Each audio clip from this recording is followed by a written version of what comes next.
Get everything you can get out of life now. If it feels good, do it, was like my literal motto. So born in Minnesota, Chicago, Virginia Beach, grew up in a Lutheran church. I was baptized in a Lutheran church.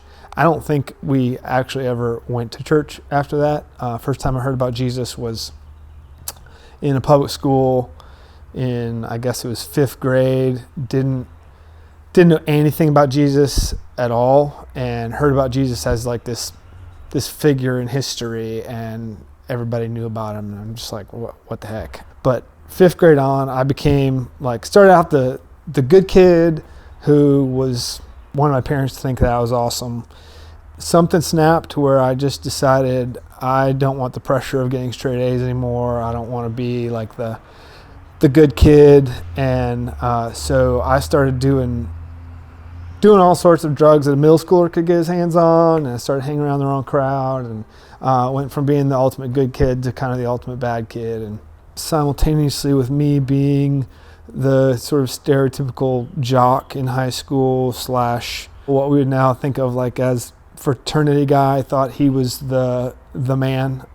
The worst things that you might imagine that sort of that culture can bring about, that's what I did. I was getting drunk on a regular basis, just a womanizer type guy. My wife has told me if she knew me, she would not have been friends with me, and she's right. I was a bully. I thought I was the man because I was getting my name in the paper for baseball and for other sports and that sort of thing. And God used a number of things through that process to just show me how meaningless life was apart from him. And my junior year, I got involved with Young Life a little bit, heard the gospel, sort of prayed a prayer to receive Jesus as fire insurance. That's kind of all it was. So my life changed for about 2 weeks, and then I went back to the party lifestyle and back to just sort of finding my worth and my value and what people thought of me for being a baseball player. And in that process, also hurt my back pretty seriously. So my junior year, I had to wear a back brace for the entire season. Played shortstop and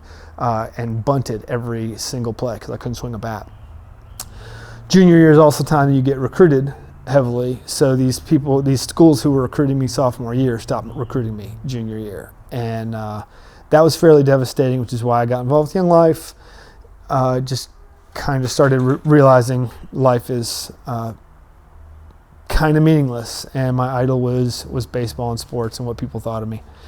Kind of went through in that party lifestyle, got even worse my senior year, graduated, went to Clemson. My first semester, freshman year, I just went crazy because there were no restraints. And part of why I went crazy is because I was arrogant enough to go to Clemson thinking I was going to walk on the baseball team and they'd eventually give me a scholarship. So walk on, I make the walk-on tryout because my back was better at that point. And in my brain, I was better than the shortstop there. And the infield coach wanted to keep me. And the head coach didn't think I had the power, and he was right. And so they have this argument in front of me, which was the craziest thing I've ever seen in my entire life, as to whether or not they should keep me. And infield coach wanted to keep me, head coach didn't.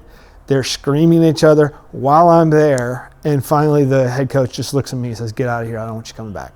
All of the narrative that I had in my head, my life consisted of me being a baseball star, just right away. And so from there, I just plunged headlong into what had already started in high school, which was this just party lifestyle. Get everything you can get out of life now. If it feels good, do it, was like my literal motto. And went through the first semester that way, and went home over Christmas break and started talking to some of my Young Life friends. Started talking to my sister, who'd become a Christian the year before at the University of Virginia. Started to realize in that process, also reading a book, terrible book theologically, called Graduating into Happiness. One of my Young Life friends gave it to me. But there was enough truth in that to point me to the book of Ecclesiastes. So I read Ecclesiastes over summer. And it's not exactly how I'd interpret Ecclesiastes now, but the thought was life is meaningless.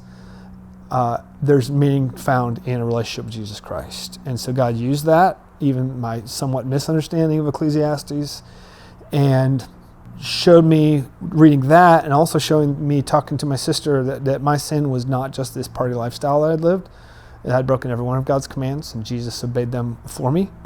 And so God used that to draw me to himself, and I trusted in Christ. Came back to college, and the rumor was that I'd been hit in the head with a rock and had amnesia, was what people were actually saying. I think semi-jokingly. But I had all these posters up of, semi-naked ladies and these inspirational self-help things, and I tore all those down and put up a bunch of Bible verses and started telling all my friends about Jesus. And the semester before I was leading everybody to parties. Semester after I'm leading small group Bible studies in my hall, and it was pretty radical. It was, yeah.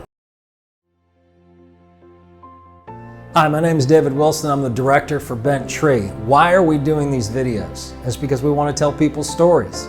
We think as they tell their stories, they bring you into their story.